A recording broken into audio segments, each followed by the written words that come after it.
മുൻഗാമിക്ക് തറാവിയ മുടങ്ങിയാലും മങ്കൂസ് മൊഴി തുടങ്ങൂല.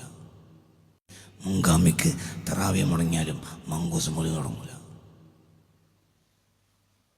പാടത്തെ പണിയാണെങ്കിൽ ഒരു തറാവിയൊന്നും നിൽക്കൂല. അത് ഇഷമായിട്ട് ഞാൻ പോരും. പക്ഷെ എന്തുണ്ടാവും ഇഷമാരിമിനിടയിൽ മങ്കൂസ് മൊഴി.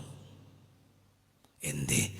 നബിയാണ് നമ്മളെ മുതൽ, നമ്മൾ നബിൻ്റെ മുതലാണ് എന്നവർക്കറിയാം. നമ്മൾ ഈ അമലുകൾ ഭാര്യ കൂട്ടി ചാക്കിലാക്കിയിട്ട് മീസാനിക്ക് തൂക്കാൻ പോവുക.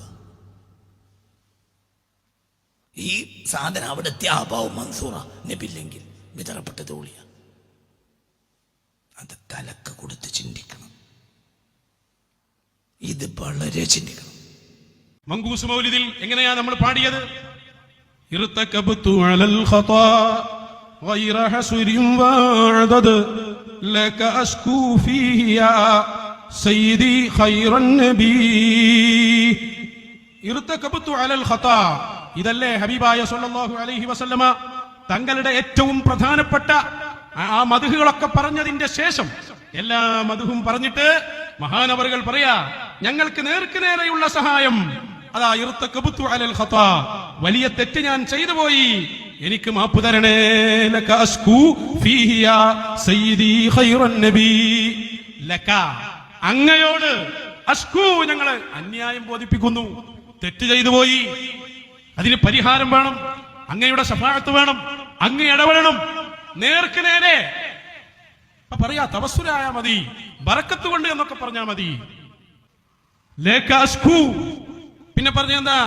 അശ്ശഫാഅത ഹബുലനാ ഫിൽ ഖിയാമത്തി മുസ്ഫിഖാ വഹ്ലനാ ഇൻദാ യാ സയ്യിദി ഖൈറൻ നബി.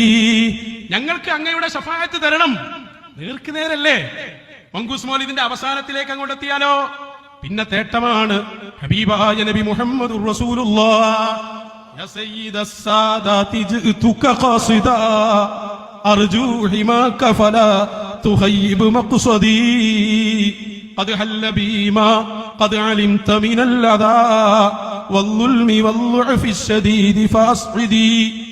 എനിക്ക് വന്ന ബുദ്ധിമുട്ടുകളൊക്കെയും അങ്ങേക്കറിയാലോ നബിയേ, അങ്ങന്റെ കാര്യത്തിൽ ഇടപെടണം. അങ്ങയെ പ്രതീക്ഷിച്ചുകൊണ്ടാണ് ഞാൻ വരുന്നത്, അങ്ങയുടെ വിരുന്നുകാരനാണ് ഞാൻ. അങ്ങനിക്ക് അവിടുത്തെ ഔദാര്യം കൊണ്ട് അതിനൊക്കെ പരിഹാരം തരണേ എന്നല്ലേ മുത്തറസൂൽ. നേർക്ക് നേരെയുള്ള തേട്ടം അതൊഴിവാക്കണം എന്ന സംഭവം ഇവിടെ ഇല്ല.